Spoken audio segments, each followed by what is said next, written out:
welcome everyone to this week's podcast, episode 279. I'm Michelle Pascoe. Thank you for joining me on the Michelle Pascoe Hospitality Podcast. This week, I'm diving into what we've covered over the past few weeks. Our focus has been on leadership. Now, leadership to me is more than just the telling, it's being a part of, it's showing who you are, whether you are the CEO or the business owner.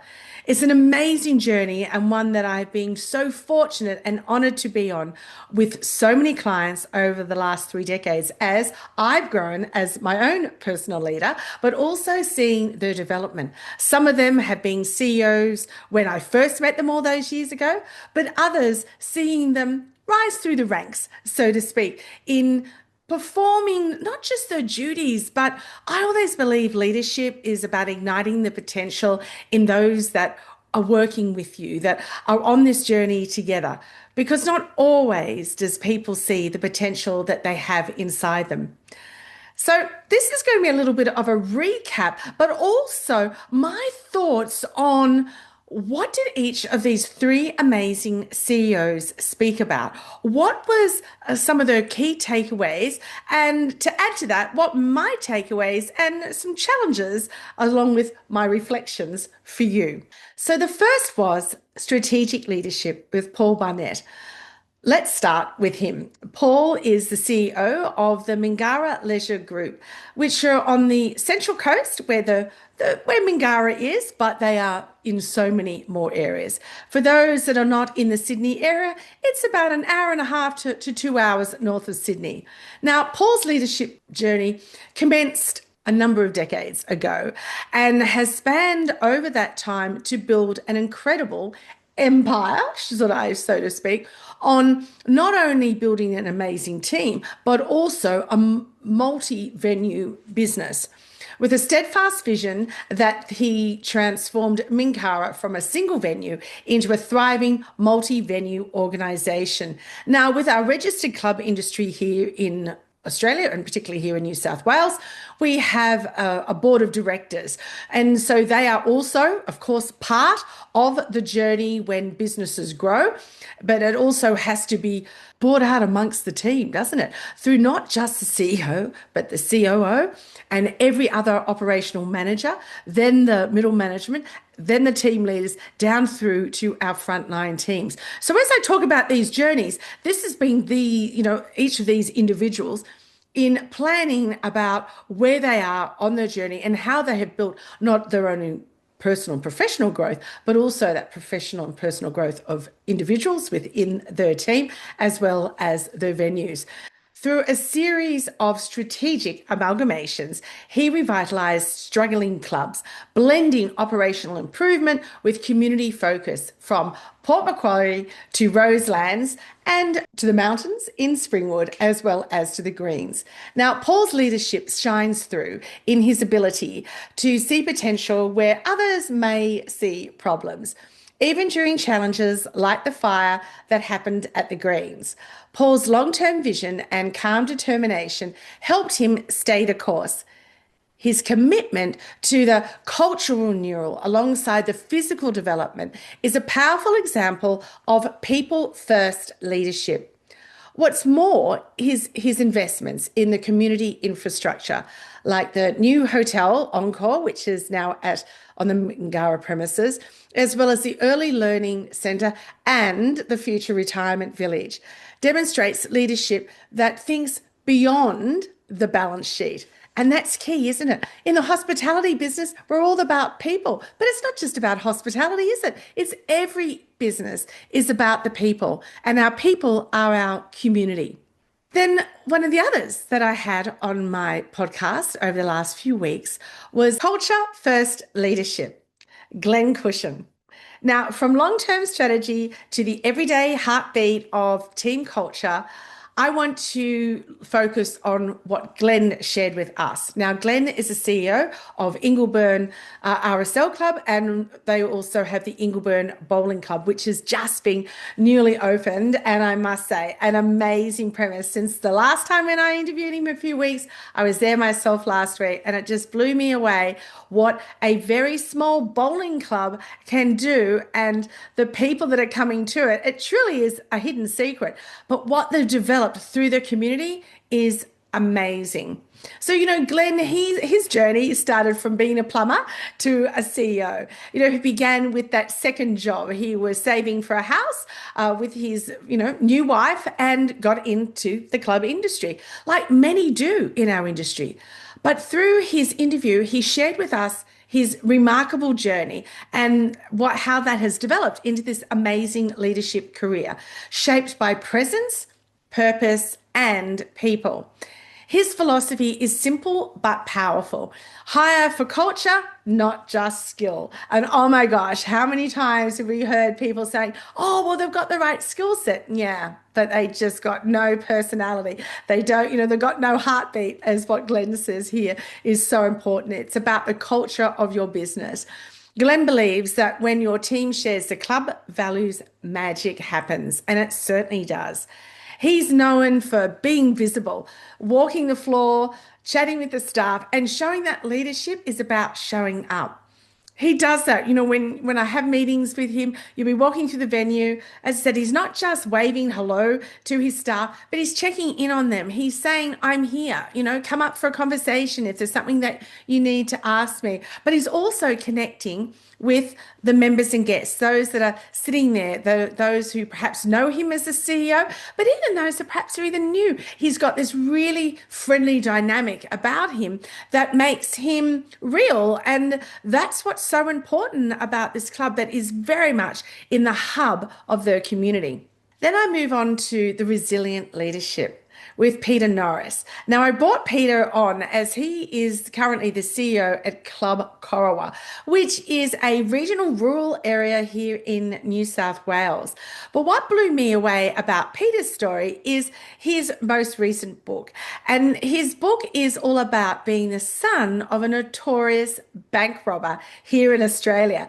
And it's all about how life can really determine on who you are. But what Peter did was actually pivot that. He pivoted to the power of personal transformation. And so his journey that he shares with his team is very different to any other leader that I have come upon over the last 3 decades in our industry. An amazing book, well worth getting, so go out and buy that. But Peter's story is one certainly of courage and conscious choice. Oh, choice to me is so important. I've done choice theory myself over the years, and I find it's an amazing course. I've done a number of them, but it's about, well, nobody can control us.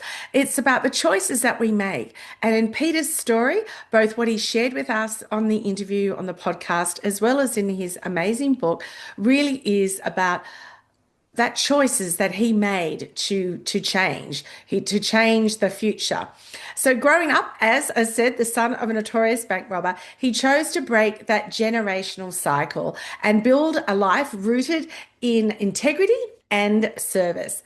Peter leads with calm authority. He doesn't tolerate toxicity, and because he deeply values the psychological safety of his team.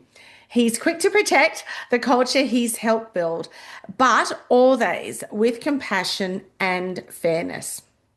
Is important, isn't it? About you can build a culture, but it's how you defend that culture, because you want that culture to continue on, even maybe, well, definitely when you're not there on holidays, but even when you move on, if you're the CEO, it's so important in leaving a healthy culture that is going to continue. But what's most remarkable is about Peter is his vulnerability. By openly sharing his story with his team and now to us through his book, he's really inspired trust and empathy and connection within his team. His leadership proves that Strength lies not in bravado, but in authenticity. And we hear that word so much, don't we? Being authentic leaders. And that's what our teams are looking for.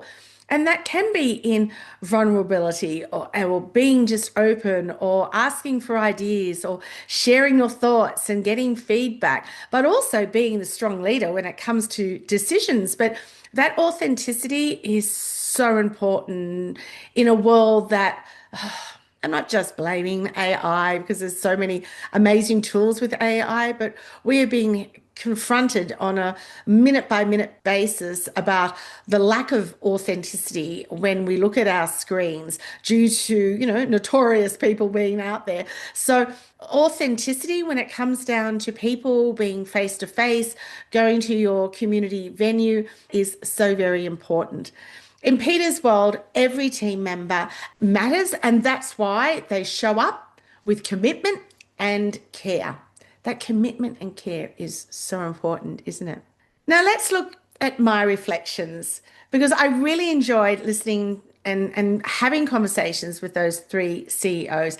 So please, if you haven't, please go back and watch. And also, we are on YouTube. And as from next week, we are also on Spotify videos. So you'll still be able to hear us on all the streaming platforms, whichever you choose, but also you can see us and my amazing guests on YouTube and the Spotify program as well, which is exciting because then you get to see, I'm very visual. So I love having these conversations and recordings so that you can share them as well. And yeah, please let people know that we're there. And subscribe would be even fantastic. So then you don't miss out on other, other podcasts because we're up to 279 now. This is our 7th year. But let me share with you my reflections and the common threads that I saw. So reflecting on these three conversations, what is the common thread? Well, to me, it's not just their titles or their achievements. It's all about their values. And if you know me, I'm all about values. I'm a very values-based trainer. I'm a very values-based person and owner of a business as well as an employer. And my commitment to my clients is about my values, which, the core value is integrity. Where I've been over the last 3 decades and my business continues to grow is absolutely key to me. So my 3 takeaways were with Paul, he teaches us the vision. Glen, he models that values-driven culture. And Peter, he shows us the power of vulnerability. These are the leaders that are transforming the registered club industry from within. And their stories reaffirm what I've always believed. Real leadership happens when you lift others up and ignite their potential. And when you choose courage over comfort. It's easy to stay in that comfy, soft slipper stage, but we've got to have that courage, don't we? We've got to have that courage to step off and grow, not only in our own professional development, but the developments of our team, which then develop our venues, which develop our community and every individual that comes through the doors. It's so important. In my work with both frontline and leadership teams over the past 3 decades, I've seen the difference that intentional values aligned leadership can make. They truly do. It's about when leaders are present, when they care deeply about their people, when they invest in development and culture, the ripple effects are enormous. Teams perform better, guests feel different, and loyalty deepens. They go from just being a loyal customer to a true advocate. Leadership isn't a one-size-fits-all model. It's about choosing what kind of impact you want to have. For me, leadership means lighting the path for others to succeed. It's about whether it's a young team member or whether, just starting out, or someone who's a seasoned executive navigating complex decisions. And let's not forget, we are in the people business. We are in hospitality. Clubs exist because people gather. We are human. We wish to gather. We wish to be around people. When our leadership puts people at the center of everything, everything else falls into place. So let me leave you with this. Leadership isn't about always having the right answers. It's about asking the right questions. And sometimes people don't even know the questions to ask because they don't know there is a question. So it's thinking about what are those questions and what are those questions that are the right ones to ask. It's about showing up even when it's hard, and we've been through that. And it's about bringing out the best in others. Which of these stories resonates with you? Are you the visionary like Paul, the culture shaper like Glen, or the calm force like Peter? Or better yet, how can you become all three? Thank you so much for joining me today. I hope these stories have sparked something within you, whether it's a new idea or something that you've heard before, but you just haven't put into practice. So it's that deep reflection or just that bold next step. If you've enjoyed this episode, please share it with other leaders that you know that will gain, will learn, and therefore have that flow-on effect to their team members as well. You can certainly share this podcast. You've got all the links there. Share, connect with me on LinkedIn, connect with me through my website, michellepascoe.com. Subscribe to YouTube. And as I said, from next week, we're going to be on Spotify, video, and we are on all streaming platforms. The more that we can get out the word out there, the more leaders will grow, the more frontline team members. There is so much over the last 279 episodes I've got done. You can't wait till the next lot. So this month we focused on leadership. For the month of August is my passion, customer experiences. I've already got some amazing people that talk about customer experience psychology, working in regional and rural remote areas, on marketing, in connecting both community as well as our destination venues and destination, hospitality areas, and just another couple under my sleeve. But you've got to stay tuned. So thank you for joining me today. I look forward to you joining me next week on the Michelle Pascoe Hospitality Podcast. Until then, take care. Bye.